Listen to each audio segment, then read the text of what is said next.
إن الحمد لله ونستعينه ونستغفره ونعوذ بالله من شرور أنفسنا ومن سيئات أعمالنا من يهدي الله فلا مضل له ومن يضلل فلا هادي له وأشهد أن لا إله إلا الله وحده لا شريك له وأشهد أن محمدا عبده ورسوله ونصلي ونسلم عليه وهو حبيبنا وقدوتنا ونصلي ونسلم على آل بيته الطيبين الطاهرين وعلى أصحابه بجهدهم وتضحيتهم قام هذا الدين فرضي الله عنهم أجمعين.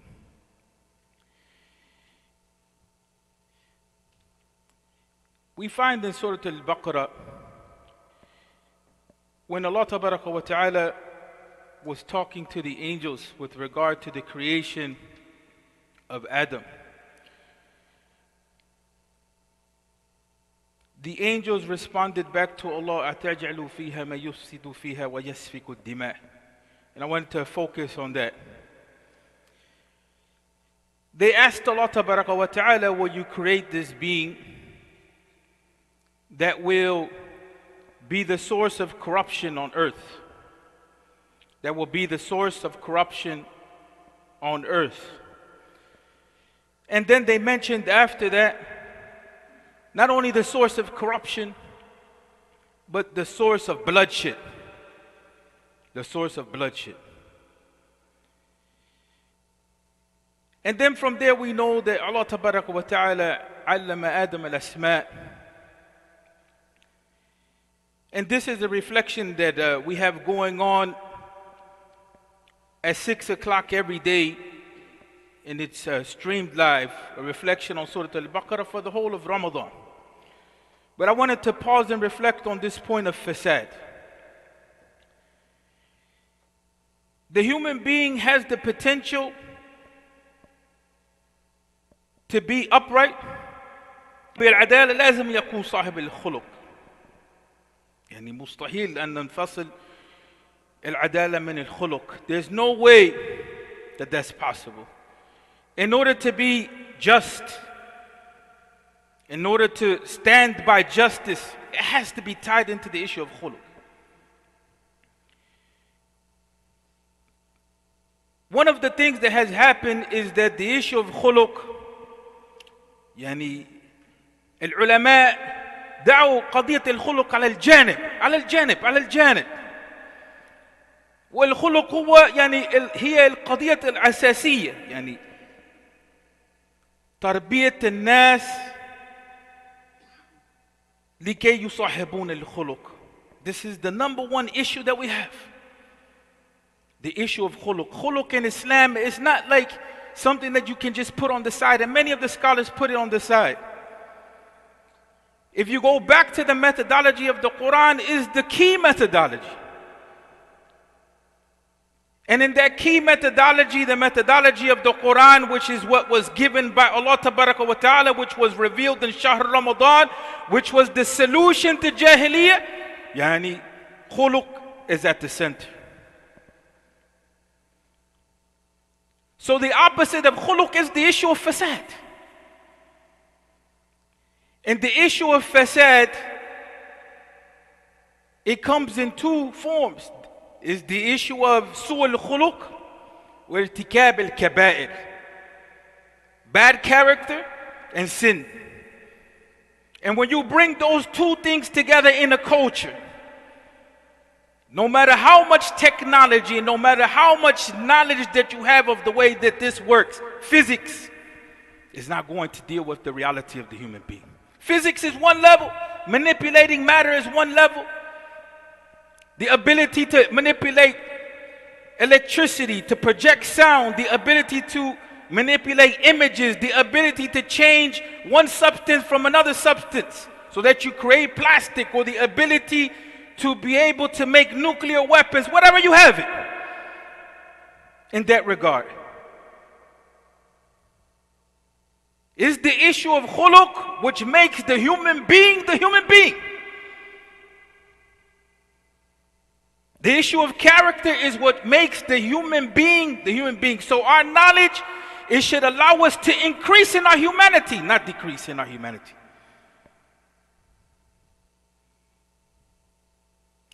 The situation of the Muslims is not the situations of the people of the book. We should never compare the two in that regard. Because in Europe, religion went against understanding the world. It went against the reality of science. It went against the reality of the intellect. For the Muslims, we never had that problem with science. Our problem is the problem of khuluq. Our problem, the problem of fasad, is the problem of khuluq.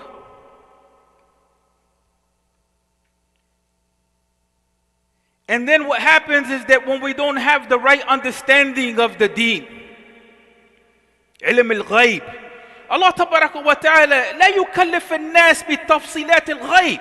هذا حق الله تبارك وتعالى. The details of the unseen, Allah tabaraka wa ta'ala doesn't put that on us. There's only a few things from the unseen that we have to understand that are the most important things. The issue of believing in Allah tabaraka wa ta'ala, the issue of believing in the malaika, the issue of believing in wahi, the issue of believing in Yawm al-Qiyamah. Even the scientists believe in some form of qadr, because there wouldn't be any sort of science if there's no cause and effect. But when we go deep and we try to speak on knowledge that's the knowledge of Allah, then we find the superstition that we find in the community. That's another issue that comes. Not understanding what is the role of ilm al-ghayb. الإنسان مكون من جسم والروح. The human being is a body and a spirit. We live in the world. We can't ignore the world. That's the difference between Islam and other religions. That we don't say that this world is a bad place. That's why sometimes in our concepts of dunya, our concept of dunya is not the Quranic concept. It's the concept of, oh, this dunya is bad. The dunya is not bad. The dunya is makhluk Allah tabaraka wa ta'ala. So we should have adab with Allah tabaraka wa ta'ala, and the way that we talk about the dunya. What's wrong with the dunya is the issue of khuluq. Is the issue of the role of the human being in the world, the facade that we see in the world. But that comes back to us. A lot of people, they question about evil and this and that and so on and so on. And there's some things that are not understandable. Like for instance, if a child dies at an early age, why did that child die? Or if you see this particular person and you think that that person is salih, that person is good, why did they lose all their wealth? And there's some questions that we may have that are not easily answerable. But for the majority of what we see on the face of the earth, the problem that people have, and they begin to have with Allah tabaraka wa ta'ala, is the problem of su' al-khuluq. That when they deal with religious people, when they deal with us, we treat them in the worst of ways. And then we justify that, Bismillah. We justify that in the name of the Deen. Allah tabaraka wa ta'ala, He said, يا داود إن جعلناك خليفة في الأرض فاحكم بين الناس بالحق ولا تتبع الهواء. Allah tabaraka wa ta'ala is speaking to Dawood, that Allah established Dawood alayhi salatu wasalam on the earth to be a responsible human being, a leader, one that was for his people. But he told them, judge between your people by what is haqq, and don't follow your desires. That's the issue of fasad. The issue of fasad is the issue when we begin ارتكاب الكبائر واتباع الهواء. هذا هو عين الفساد.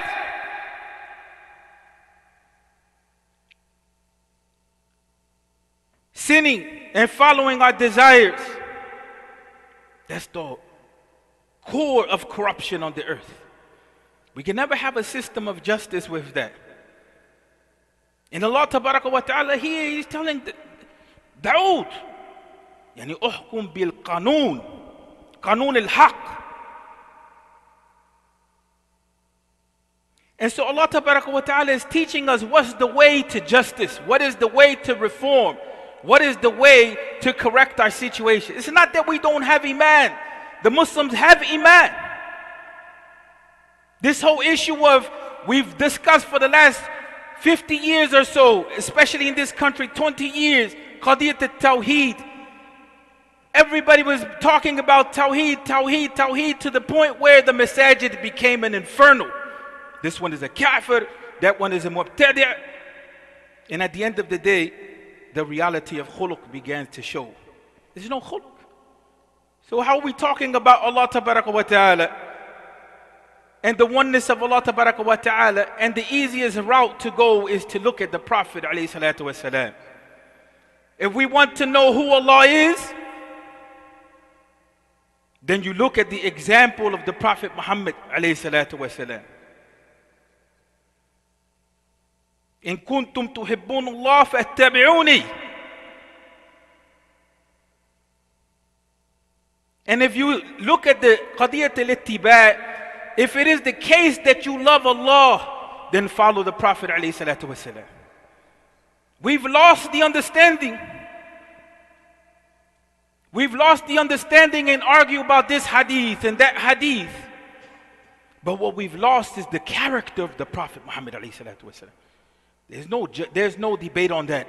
What kind of person he was with the people, what kind of person he was as a leader, what kind of person was he in the economy, what kind of person was he with the non-Muslims, what kind of person was he alayhi salatu wasalam with his enemies, what kind of person he was with his family. That doesn't need a PhD dissertation. It doesn't need detailed knowledges of the sciences of hadith. It doesn't need jidal. It needs ittiba'. It doesn't need to go back and forth and argue on it as whether it's true or not true. What it needs is following.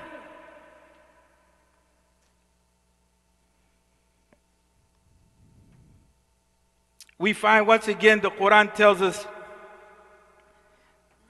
with regard to sifat al-mu'mineen, لو اتبع الحق وهواهم لفسدت السماوات والأرض. If the truth, not only the truth of the Quran, but even the world itself, if it followed our desires, everything will fall into corruption. Because our desires are right and left.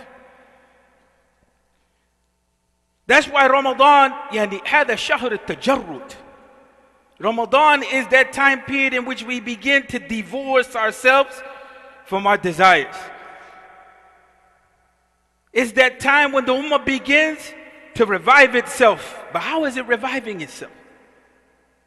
When someone comes to you and they bring you a problem in Ramadan and they want to argue with you, and if it was outside of Ramadan, you jump to the occasion to argue with them and fight with them.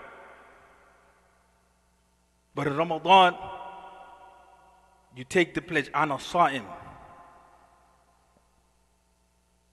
Ana amtana an hadha. That's what it is. I prevent myself from going to that type of khuluq. This is the month in which I revive my iman. This is the month in which I remember who I am as a human being. This is a month in which the knowledge that we have of the Deen benefits me. And it makes me more of a human being.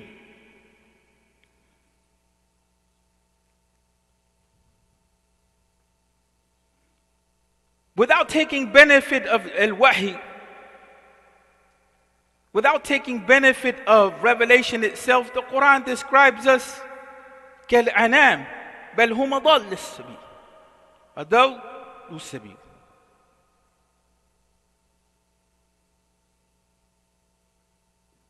The Quran describes those who don't take benefit from wahi as a lower level than the cattle. But they actually are more astray because the cattle is on its fitrah. The cattle is the cattle, the cows, they're doing what they should do. Those type of animals, they're doing what they should do. But the human being who was sahib al-aql, the human being is the one that has intellect to be able to understand. That intellect has to be able to tell us at some point, is this beneficial or this is harmful? And then wahi, it comes and it clarifies that for us. Islam is not a deen that we just, we take the issue of sama' wa ta'a, we take it improperly. Islam is not a deen that shuts your intellect down. Islam is a deen, you know what al-aql, you know what al-qalb. It's the deen that it gives light to your intellect so that you think properly. It's the deen that gives light to your heart so that your desires don't govern you. It's not enough to just think. Thinking by itself is not enough. But thinking, many of the ulama of the past, they showed that when we develop our minds properly, then we're able to take control of our intellect. And once we're able to take control of our intellect, we're able to take control over our desires. يعني التخطيط يعني بدون التفكير لا يؤدي إلى شيء. Any sort of planning without any thought to it. Why do we plan? The human being is unlike any other creature on the earth. We plan for the future, but we plan and we weigh harm and benefit. نوازن بين المصالح والضرار. That's something that's important, that we have to know where's the benefits at and where's the harms at. So if we can't see that harmful to us and to the society is the issue of su'ul khuluq, then that means that we're not thinking properly. Su'ul khuluq is what has our households in disarray. Disarray means unorganized, everybody's against each other. Su'ul khuluq is what has, if the Muslims were in a situation where there was real ta'awun alal birri wa taqwa, then the Muslim community would be one of the most richest, powerful communities with iman on the face of the earth, working together. But it's the issue of su'ul khuluq. And it starts with the intention. The issue comes right back to that. My daughter, she called me this morning. She was sad. We were talking on the phone. And she was saying, my relatives are coming to visit, but they didn't intend to come to visit me. They called me after they let me know that they were coming to go shopping. She was like, I can't accept that. I told her to be easy with them. Her cousins. But the intention, when we know what the intention is like, that's what happens. It leaves something in our hearts.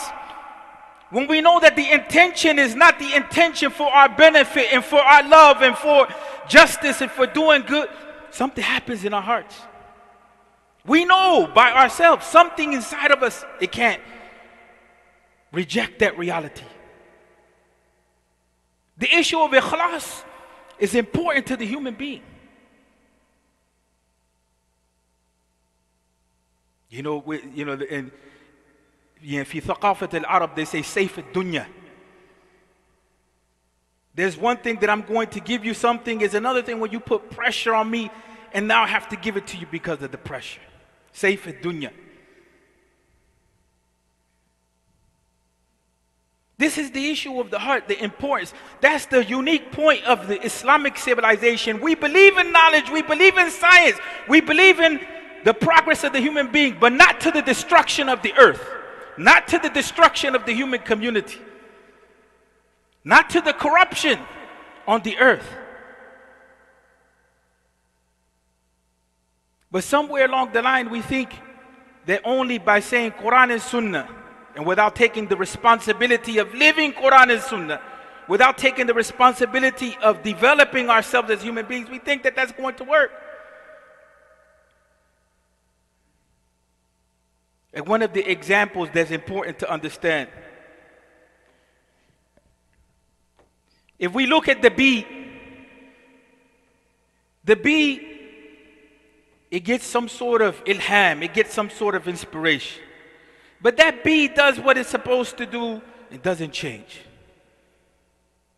Century after century after century. Until now, we come and we interrupt the whole process of the bees. Unfortunately, the human being, where, we create problems on the earth. But the human knowledge, 150 years ago, there was no microphone. 50 years ago, there was no FaceTime. 500 years ago, there was no speed trains. There was no plastic. There was no fight over oil. The knowledge of the human being, it progresses. It shows that the human being is unique on the earth. If the Muslims don't put into place, what do we understand with regard to who the human being is? The human being is the khilafah on the earth. We're not talking about the political khilafah. We're talking about the human being being responsible on the earth, standing up with honor and dignity. The human being going to the highest levels of development possible, but doing it in iman. That takes us to develop our intellects. It takes a relationship with the Quran. It takes a development of our khuluq. Sometimes, and I'll leave with this, we judge situations without thinking. Sometimes we judge situations without putting ourselves in the condition of the person. There was a story that one of the imams told me that he was reading. There was this man, he was at a train station. And his kids, they were all over the place, out of control. That's a big issue. They're out of control. Sometimes we have our children in the masjid out of control, but we want them in the masjid. And so the people, they go up to him and they start trying to correct him with regard to his children being out of control.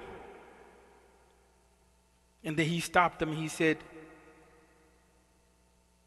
I let them be right now because their mother just died. And I didn't tell them yet they don't know that their mother died.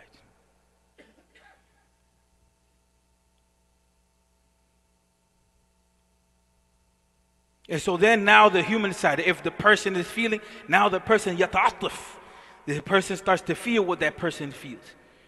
That's the issue of khuluq. Don't just judge the people because you think that the people are not where you need them to be. Let me just say this one story, then we close. One time I had a brother, and I mentioned this before, but I need to mention it again. He came to me after Jummah, he was crying, and he was like, my father, he drinks alcohol. Muslim brother. And then he said, and I told him that his salah is not accepted. So I got upset at him. Why are you telling him his salah is not accepted? The man is trying to come close to Allah. Don't give me what the fuqaha are saying. The man is trying to come close to Allah and you're blocking the mercy of Allah from him. So I asked him, I said, what happened in your father's life? And I mentioned this because a lot of us have these stories. And then he stopped and he paused. When was it that your father began to drink? He said, when my father saw his brother murdered, Philistine. That's how the dunya is. It breaks some of us. But our responsibility as Muslims is not just to go around and judge the people. Our responsibility to our brothers and to our sisters is to uplift them. No human left behind. Our responsibility is to go to those people with rahmah and muwadda, with mercy and love, and uplift them. Wherever they're at. The same thing with our youth. Whether they're using drugs or whether they're out in the club. Our responsibility is not to judge them. The judgment will come from Allah. Our responsibility is to be the people of da'wah and to go get them and bring them back. But we will never have that if we don't have the understanding of the importance of khuluq and how it is that we treat people, and how it is that we should be having sabr with the people, and how it is that we should be kind to the people and have concern for the people. So we ask Allah wa ta'ala to forgive us and to aid us and to guide us. اللهم صل على محمد وعلى آل محمد كما صليت على إبراهيم وعلى آل إبراهيم وبارك على محمد وعلى آل محمد كما باركت على إبراهيم وعلى آل إبراهيم في العالمين إنك حميد مجيد. We ask Allah wa ta'ala to refine our khuluq. We ask Allah wa ta'ala to forgive us and to aid us and to guide us. And we ask Allah wa ta'ala to accept our fasting in our salah. And we ask Allah wa ta'ala to make it easy for us, to increase in us the love of ibadah. We ask Allah wa ta'ala to open the gates of rizq for us. We ask Allah wa ta'ala to establish all of our businesses on that which is right and just, and to increase them and to facilitate for our people. We ask Allah wa ta'ala for all those who are weak in the land. We ask Allah wa ta'ala for our brothers and our sisters that are sick in the hospital. We ask Allah wa ta'ala to ease their condition and to give them healing. We ask Allah wa ta'ala for those who have passed away to accept them, to forgive them their sins, to make it easy for them. We ask Allah wa ta'ala to allow us to die in the state of Islam. Aqimus salah.